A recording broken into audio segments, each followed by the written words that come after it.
अरे हम बियाह कराइले मजाक ना कराइले। लड़का के व्यवहार हिया बा तो लड़की के संस्कार हिया बा। आ ई सब तोरा देखे के बाद आवा साक्षात दर्शन करावत तनी। आ इज्जत मिलता ही। इज्जत तो भर के मिली। आ खास करके तू हमर इज्जत देखिया। आओ बोलो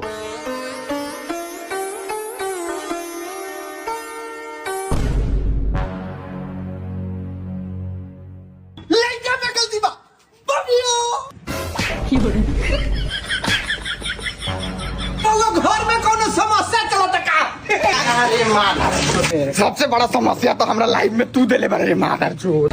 और मेरा भी सुबह मारता, शाम मारता, रात मारता और टाइम मिला था तो दोपहर में भी मारता।